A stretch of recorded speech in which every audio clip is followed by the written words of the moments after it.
कक्षा 12 के समस्त विद्यार्थियों को नमस्कार। आज के इस सेशन के अंदर हम कक्षा 12 मानव भूगोल के मूल सिद्धांत जो बुक है आपकी, उसका लेसन नंबर 2 का अध्ययन करेंगे। तो आप लेसन की हेडिंग दे सकते हैं, विश्व जनसंख्या। विश्व की जनसंख्या के बारे में पढ़ना, जिसमें हमें उसका वितरण, घनत्व और वृद्धि। इस लेसन में मुख्य रूप से हम वही चीज़ें देखेंगे जो एग्ज़ाम की दृष्टि से महत्वपूर्ण हैं। तो आज के इस लेसन की शुरुआत करते हैं। देखिए, आजकल का जो पेपर का जो पैटर्न बना है, उसके अंदर अगर आप देखोगे तो रेगिस्तान पूछे जाते हैं और लेसन से जैसी लाइन है वो उठा ली जाती है। इसलिए हमें कुछ जो महत्वपूर्ण जो इस प्रकार की जो लाइनें हैं उनको अपने को देखना है।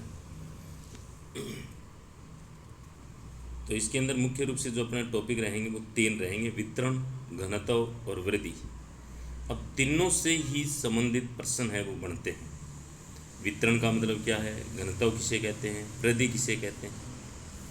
पीछे के जो एग्ज़ाम है इनमें सीधे के सीधे प्रश्न है वो इन्हीं 3 टॉपिकों से पूछे गए हैं। इसलिए महत्वपूर्ण यही टॉपिक बन जाते हैं। देखते हैं आगे। देखिए, सबसे पहले एक लाइन दी है कि किसी देश के निवासी या उस देश के लोग ही उसके वास्तविक धनी होते हैं। तो जहाँ तक मेरा अनुभव है उस हिसाब से मैंने देखा है, तो ये लाइन इम्पोर्टेंट बन सकती है कि किसी देश के निवासी या लोग उस देश के वास्तविक धनी होते हैं। तो रेगिस्तान में पूछा जा सकता है। दूसरी एक लाइन और है, एक विद्वान हुए जॉर्ज बी क्रेसी, उन्होंने जनसंख्या वितरण के बारे में जो एक लाइन, उनका जो कथन है कि एशिया में बहुत अधिक स्थानों पर कम लोग और कम स्थानों पर अधिक लोग रहते हैं।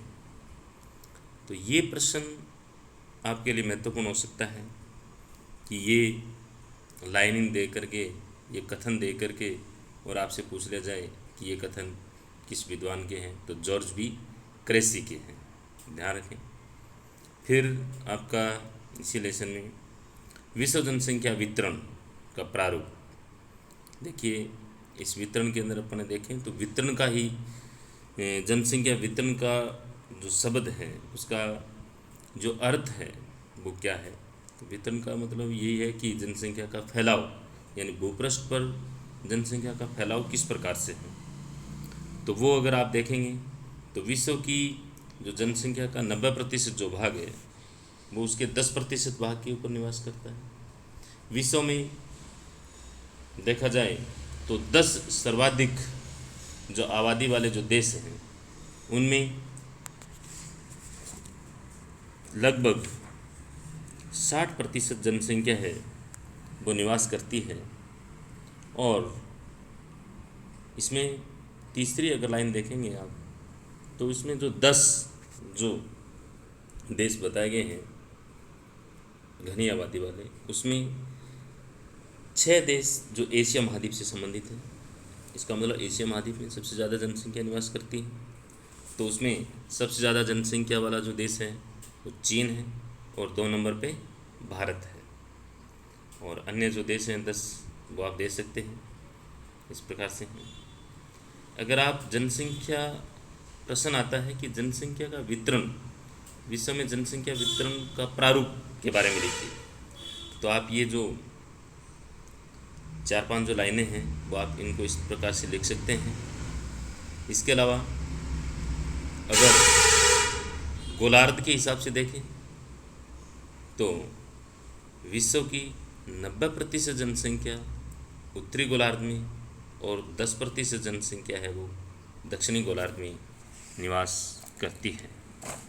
अगर इसी हिसाब से एक दो लाइनें और अपने लिखना चाहें इस वितरण में, तो आप लिख सकते हैं कि अगर ऊंचाई के हिसाब से देखें, जैसे सागर तल है, सागर तल से हम 200 मीटर तक की ऊंचाई पे जाते हैं, 200 मीटर तक की ऊंचाई अगर देखें तो वहाँ पर विश्व की लगभग 60% जनसंख्या, और 500 मीटर तक की ऊंचाई के हिसाब से देखें तो 80% जनसंख्या है वो निवास करती है।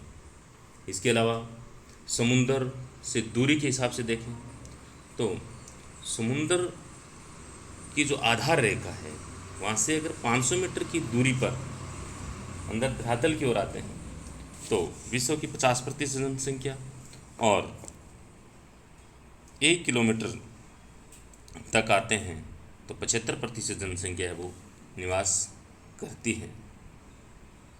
इस प्रकार से ये 2-4 जो लाइनें हैं अगर आप याद कर लेते हैं तो प्रश्न यहाँ से सीधा सा बन सकता है कि विश्व में जनसंख्या का वितरण किस प्रकार से है, तो इसमें ये आप लाइनें लिख सकते हैं। इसके साथ ही आगे देखते हैं। यहाँ से देखिए, ये प्रश्न पूछा भी गया है कि भी जनसंख्या का घनत्व, जनसंख्या घनत्व किसे कहते हैं, तो सीधा सा आपको याद करना है कि प्रति वर्ग किलोमीटर में निवास करने वाले लोगों की संख्या को जनसंख्या घनत्व कहते हैं। इसका जो सूत्र जो दिया जनसंख्या घनत्व का, जनसंख्या बटे क्षेत्रफल, और एक उदाहरण के द्वारा भी आपसे ये पूछा जा सकता है कि किसी क्षेत्र की इतनी जनसंख्या है, उसका इतना क्षेत्रफल है, तो उसका जनसंख्या घनत्व कितना होगा, ऐसा भी कोई प्रश्न आपसे पूछा जा सकता है। तो इसको भी आप थोड़ा सा ध्यान में रखें। इसके अलावा अगर महाद्वीपों के हिसाब से देखें तो सबसे ज़्यादा जनसंख्या घनत्व एशिया महाद्वीप का है, और सबसे कम देखें तो ओसेनिया यानी ऑस्ट्रेलिया। तो ये जनसंख्या घनत्व का सीधा सा प्रश्न। इसके अलावा अगर आप जनसंख्या वितरण को प्रभावित करने वाले कारक अगर देखें, ये प्रश्न भी इम्पोर्टेंट है। यहाँ से प्रश्न पूछा भी गया है कि जनसंख्या के वितरण को प्रभावित करने वाले कारक, आर्थिक कारक लिखिए। तो ऐसा प्रश्न 2022 का जो एग्ज़ाम है उसके अंदर ये सीधा सा प्रश्न पूछा गया था 3 नंबर का, इसलिए आप इसको ध्यान में रखिए। जब ये पूछ लिया गया है तो यहाँ से भौगोलिक कारक, जनसंख्या के वितरण को प्रभावित करने वाले भौगोलिक कारक लिखिए, ऐसे करके कोई प्रश्न हो सकता है। तो देखते हैं भौगोलिक कारक, जल की उपलब्धता, भू आकृति, जलवायु, मृदा। भौगोलिक कारक यानी प्राकृतिक रूप से मानव वहाँ रहेगा जहाँ पर उसको जल की उपलब्धता आसानी से हो। आप जितने भी सभ्यताएं देखेंगे, सभी सभ्यताएं हैं वो नदियों के किनारे पनपी है।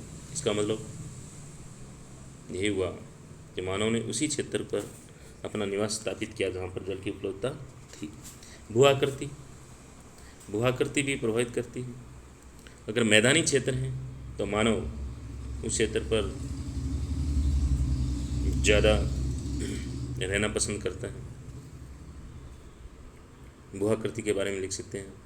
उसके बाद जलवायु, जनसंख्या को प्रभावित करने वाला सबसे अगर महत्वपूर्ण कोई कारक है तो वो है जलवायु। जलवायु है वो जनसंख्या को प्रभावित करती है।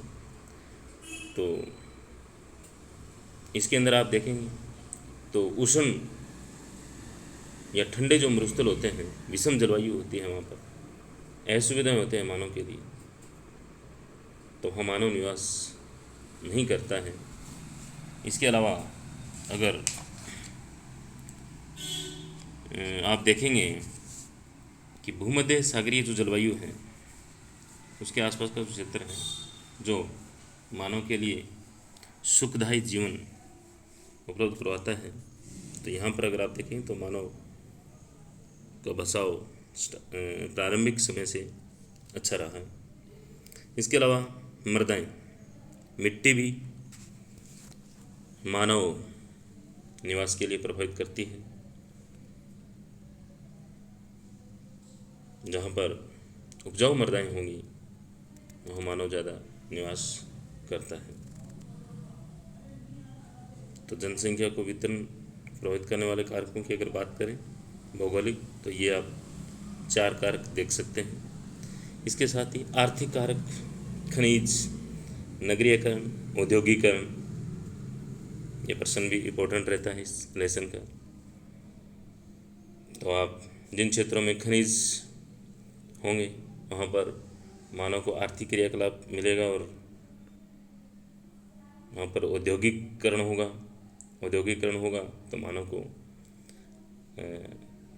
रोज़गार मिलेगा तो मानव उसी क्षेत्र में निवास करना पसंद करेगा। नगरीयकरण भी इसी प्रकार से प्रभावित करता है, औद्योगिकरण भी इसी प्रकार से प्रभावित करता है। तो आप इन पॉइंट को जरूर ध्यान में रखें। प्रश्न यह हो सकता है कि जनसंख्या के वितरण को प्रभावित करने वाले आर्थिक कारक लिखिए। तो सबसे पहले आपके ये जो तीनों जो टॉपिक हैं, पॉइंट है, बिंदु हैं तीनों, ये आपके निश्चित रूप से याद होने चाहिए। जैसे खनिज, नगरीयकरण, औद्योगिकरण। फिर सामाजिक और सांस्कृतिक क्षेत्र भी जनसंख्या के वितरण को प्रभावित करते हैं। आगे देखिए, जनसंख्या वृद्धि किसे कहते हैं? यानी जनसंख्या वृद्धि का मतलब ये है, और ये प्रश्न 2024 एग्ज़ाम के अंदर आया है कि जनसंख्या वृद्धि किसे कहते हैं? किसी क्षेत्र में समय की निश्चित अवधि के दौरान बसे हुए लोगों की संख्या में जो परिवर्तन होता है उसे जनसंख्या वृद्धि कहते हैं। ये परिवर्तन धनात्मक भी हो सकता है और ऋणात्मक भी हो सकता है। इसको निरपेक्ष संख्या या फिर प्रतिशत के रूप में अभिव्यक्त किया जा सकता है। तो यहाँ से आपके ये प्रश्न महत्वपूर्ण बना है कि जनसंख्या वृद्धि से आप क्या समझते हैं।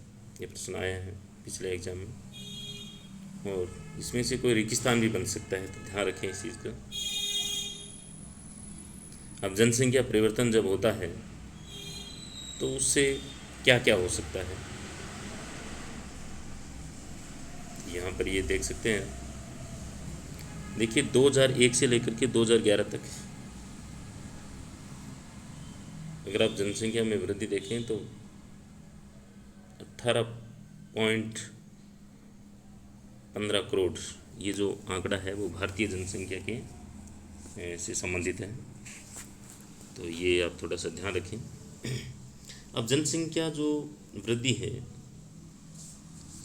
प्राकृतिक है, वास्तविक है, धनात्मक वृद्धि है, ऋणात्मक वृद्धि है। तो यहाँ से आपसे प्रश्न पूछा जा सकता है निश्चित रूप से कि प्राकृतिक जनसंख्या वृद्धि क्या है। तो जन्म दर माइनस मृत्यु दर। इसके अलावा जनसंख्या की वास्तविक वृद्धि दर अगर देखें तो जन्म माइनस मृत्यु प्लस आप्रवास माइनस उत्प्रवास। और जनसंख्या में धनात्मक वृद्धि की अगर बात करें तो जब दो समय अंतरालों के बीच में जन्म दर मृत्यु दर से अधिक हो, या फिर लोग स्थायी रूप से वहाँ पर आकर के बच जाते हैं, तो जनसंख्या में वृद्धि होती है, तो उसको हम धनात्मक वृद्धि दर कहेंगे। ये ऋणात्मक का है, इसके विपरीत। तो आप यहाँ से ये भी महत्वपूर्ण प्रश्न बनता है, जनसंख्या वृद्धि से क्या आशय हैं, और ये आप 2-3 जो लाइनें हैं ध्यान रखें। ये प्रश्न देखिए आप, जनसंख्या परिवर्तन के घटक 2022 का एग्ज़ाम 2022 का महत्वपूर्ण प्रश्न था, 3 नंबर का आया हुआ है ये प्रश्न।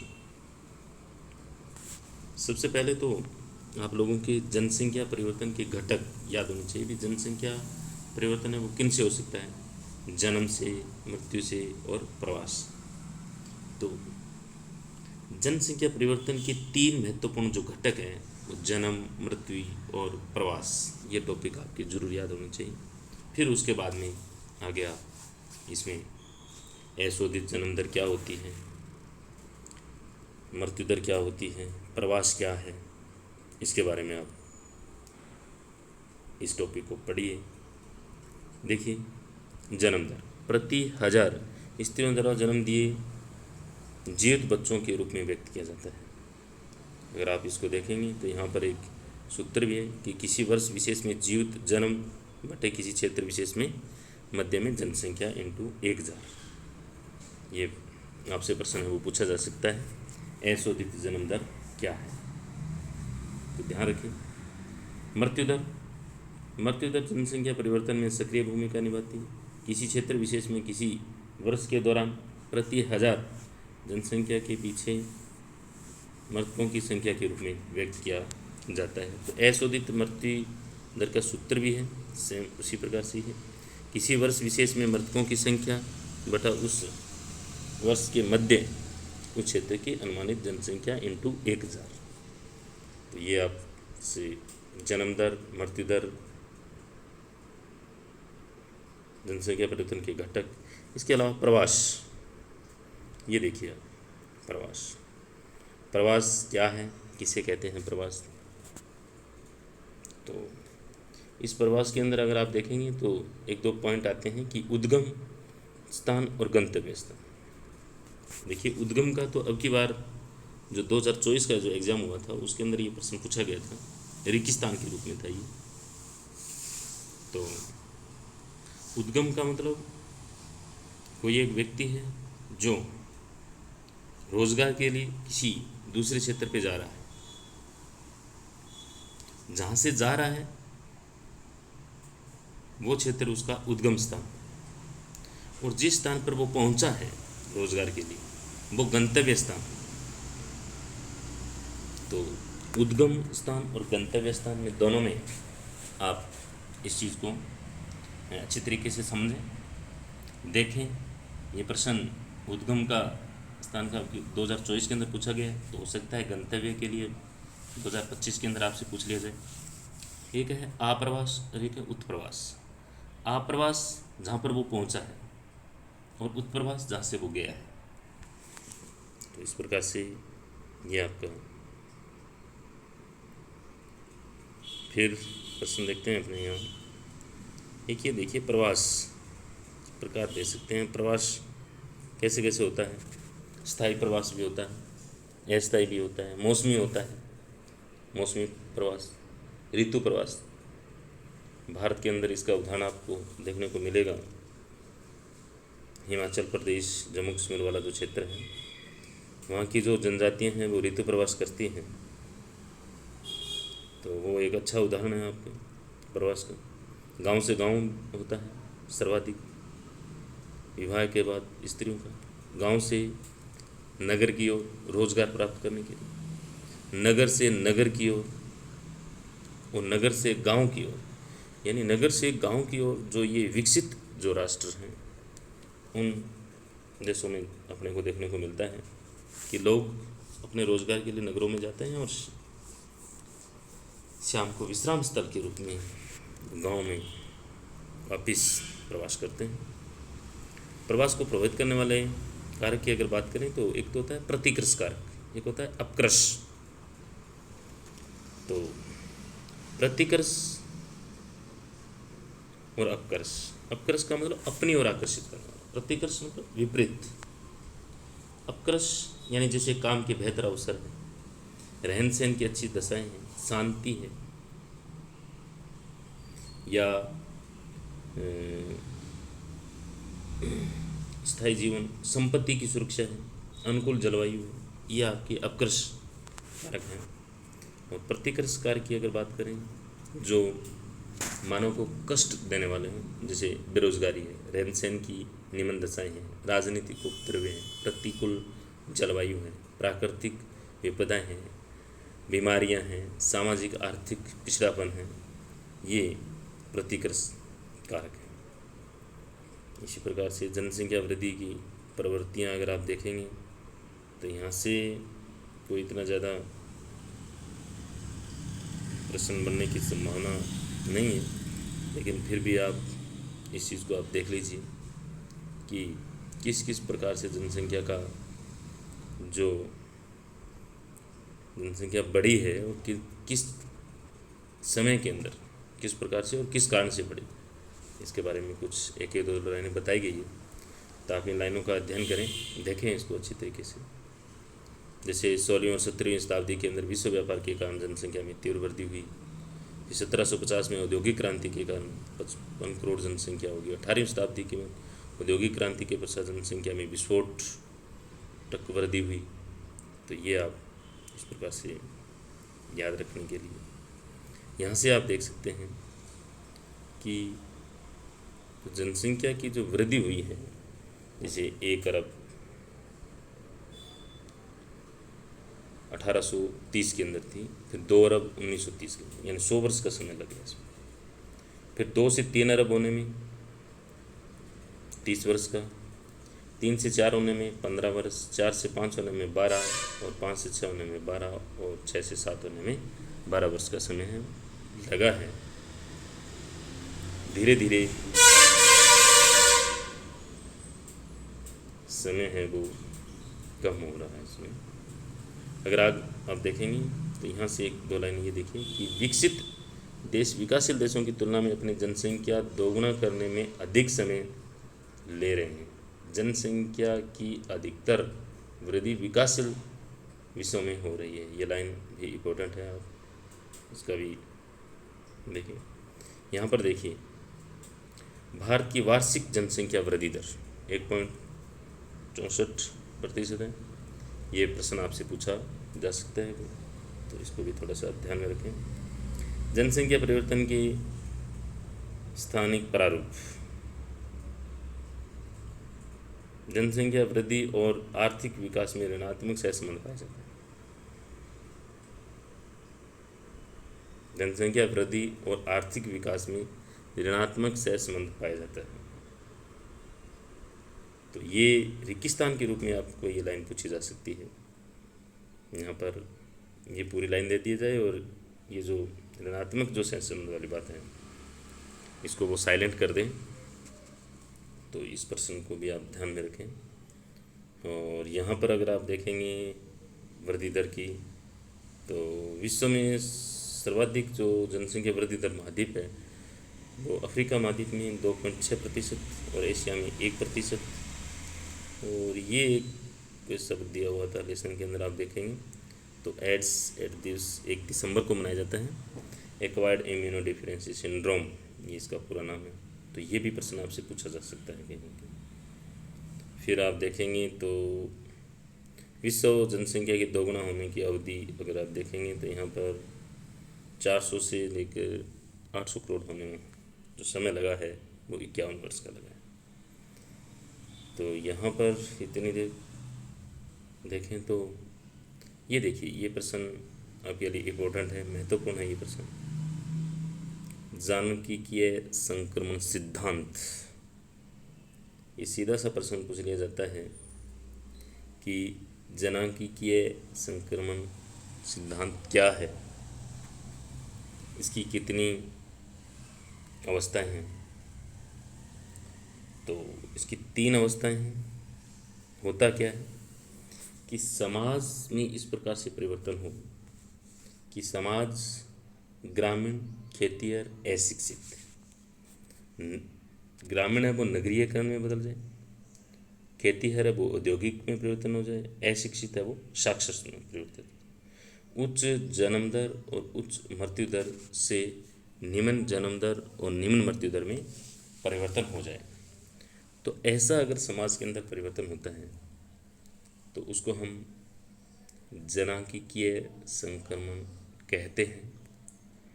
इस सिद्धांत से जनसंख्या का पूर्व अनुमान लगाया जा सकता है।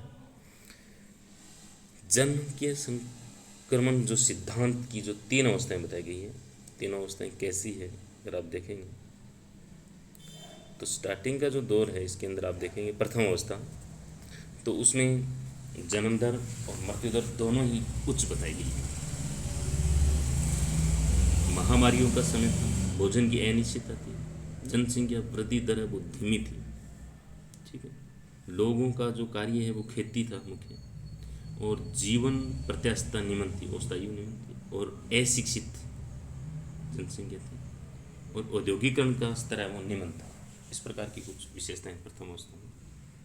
द्वितीय अवस्था की अगर बात करें तो इसमें क्या हुआ कि प्रजननशीलता है यानी जन्म दर है वो तो उच्च रही, लेकिन स्वास्थ्य सुविधाएं बढ़ने के कारण, उनमें सुधार होने के कारण मृत्यु दर है वो घट गई, और ऐसा होने के कारण जनसंख्या में बहुत वृद्धि हुई, जिसको हम जनसंख्या का विस्फोट कहते हैं। जनसंख्या का शुद्ध योग उच्च होता है द्वितीय अवस्था में। और अंतिम अवस्था की बात करें तो जन्म दर और मृत्यु दर दोनों ही घट जाती है, और जनसंख्या स्थिर और मंद हो जाती है, जनसंख्या नगरीय हो जाती है, शिक्षित हो जाती है, तकनीकी ज्ञान प्राप्त हो जाता है। इस प्रकार से तीसरी अवस्था में ये महत्वपूर्ण उसकी विशेषताएं हैं। तो आप इनको देखिए अच्छी तरीके से। इसमें लास्ट में अगर देखें तो थॉमस माल्थस ने अपना एक सिद्धांत दिया था, जनसंख्या संक्रमण सिद्धांत, जो 1798 में दिया था। ये अलग से कोई आपसे प्रश्न छोटा पूछा जा सकता है कि माल्थस ने अपना सिद्धांत कब प्रस्तुत किया, तो 1798 में। तो इस प्रकार से ये जो अपना जो लेसन है वो आप देखेंगे तो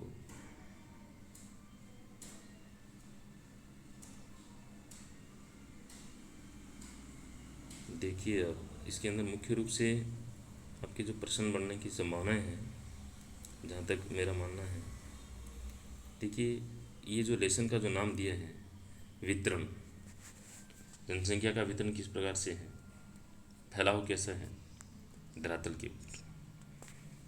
उसके बाद घनत्व वृद्धि, तो सीधा सही घनत्व का प्रश्न पूछा जा सकता है आपसे, जनसंख्या घनत्व किसे कहते हैं, वृद्धि किसे कहते हैं, ये प्रश्न इम्पोर्टेंट है आपसे। वितरण देख लीजिए आप किस प्रकार से, ये घनत्व से संबंधित हो गए। हाँ, जनसंख्या को प्रभावित करने वाले कारक, ये दोनों जो आप है भौगोलिक कारक, आर्थिक कारक, सामाजिक और सांस्कृतिक कारक, इनको थोड़ा थोड़ा आप पढ़िए, नहीं तो ये बिंदु जरूर याद कीजिए आप। भौगोलिक कारक के अंदर ये चारों बिंदु आप अच्छी तरीके से याद रखें। आर्थिक कारक ये प्रश्न आया हुआ है पहले से, तो इसको भी आप थोड़ा ध्यान में रखें। वृद्धि से संबंधित अपने चर्चा कर ली है।